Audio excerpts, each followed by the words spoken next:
Today is not about me. Today is about you.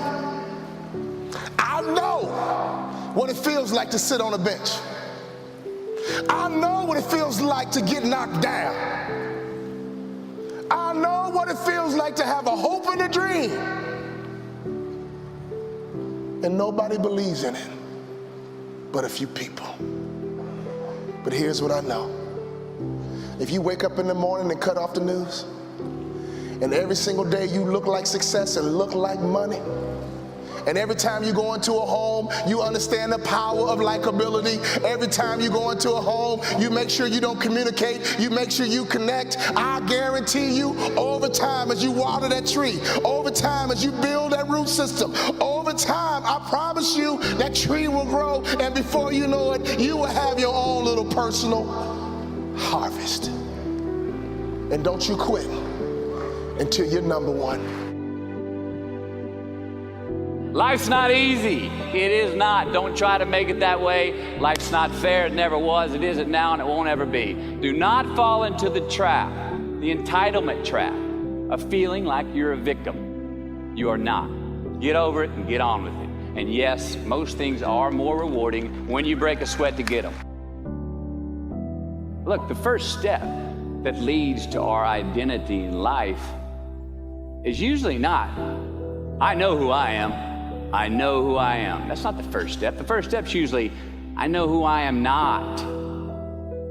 Process of elimination. Defining ourselves by what we are not is the first step that leads us to really knowing who we are. You know that group of friends that you hang out with that they really might not bring out the best in you? You know, they gossip too much, or they're kind of shady. They really aren't going to be there for you in a pinch. Or how about that bar that we keep going to that we always seem to have the worst hangover from? Or that computer screen, right? That computer screen that keeps giving us an excuse not to get out of the house and engage with the world and get some real human interaction. Or how about that food that we keep eating, the stuff that tastes so good going down, it makes us feel like crap the next week, we feel lethargic and we keep putting on weight? Well, those people, those places, those things, stop giving them your time and energy. Just don't go there. I mean, put them down. And when you do this, when you do put them down, when you quit going there, when you quit giving them your time, you inadvertently find yourself spending more time and in more places that are healthy for you, that bring you more joy. We so often focus on failure, don't we? We study failure, obsessed with failure. We dissect failure and our failures. We dissect them so much we end up intoxicated with them to the point of disillusion. I mean, when do we write in our diary? Usually when we're depressed. What do we gossip about? Other people's flaws and limitations. I mean, we can dissect ourselves into self-loathing if we're not careful. I find that most of the times our obsession with what is wrong just ends up breeding more wrong, more failure. Now, the easiest way to dissect success is through gratitude. Giving thanks for that which we do have, for what is working. Appreciating the simple things we sometimes take for granted. We give thanks for these things, and that gratitude reciprocates, creating more to be thankful for. It's really simple, and it works. Define success for yourself.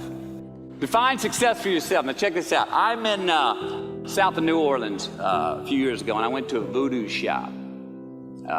And they had this wooden partition against the wall with these columns. And in these columns were all these vials of these magic potions, right?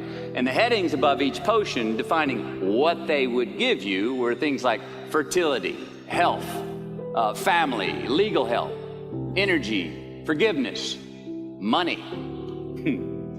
Guess which column was empty?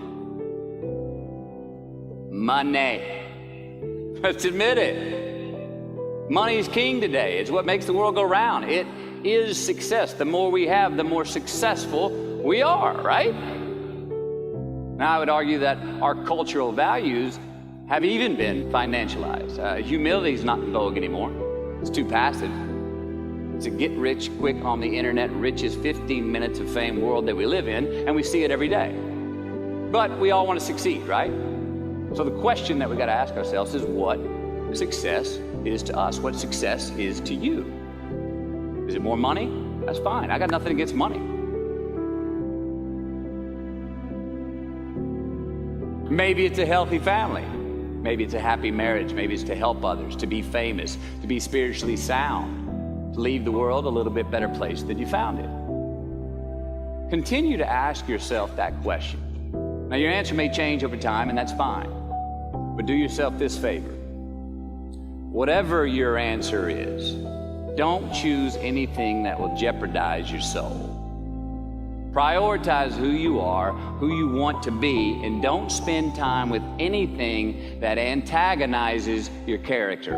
Don't drink the Kool-Aid, man. It tastes sweet, but you will get cavities tomorrow, all right? Life is not a popularity contest. Be brave, take the hill, but first answer that question, what's my hill? So first, we have to define success for ourselves. And then we have to put in the work to maintain it. Take that daily tally. Tend our garden. Keep the things that are important to us in good shape. I mean, let's admit it. We've all got two wolves in us. A good one and a bad one. And they both want to eat. Best I can tell, we just got to feed that good one a little more than the other one.